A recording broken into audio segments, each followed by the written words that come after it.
Isa nga sa mga patuloy na hinahagupit ng masungit na panahon sa Davao Region ang Davao Oriental. Pahirapan pa ang pamimigay ng relief goods doon dahil sa mga nasirang tulay. Live mula sa Mati City roon, may ulat on the spot si Jandy Esteban ng GMA Regional TV 1 Mindanao. Jandy? Rafi, walang patid na pag-ulan ang nagdulot ng malawakang pagbaha at landslide dito sa Davao Oriental. Dahan-dahang nahati ang bahay na ito hanggang sa tuluyang naanod sa rumaragasang ilog sa Zaragoza, Manay, Davao Oriental kahapon. Ang lalaki namang ito sa Purok Tambinasan sa Barangay Mikit, Baganga, pinilit na tinawid ang kalsadang ito habang minamaneho ang kanyang motorsiklo. Kaya nadala siya ng malakas na agos ng tubig.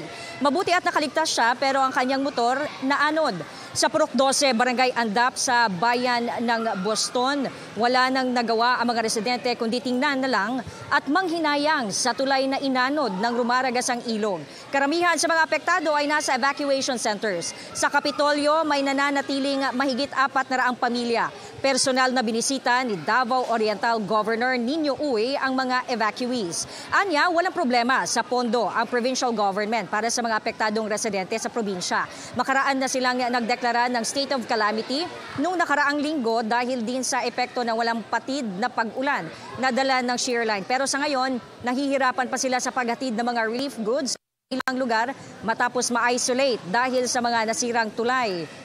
Nakipag-ugnayan na raw ang provincial government sa DPWH at ibang ahensya upang mabilis na maklear ang mga daan at mahanapan ng paraan ang problema sa mga nasirang tulay.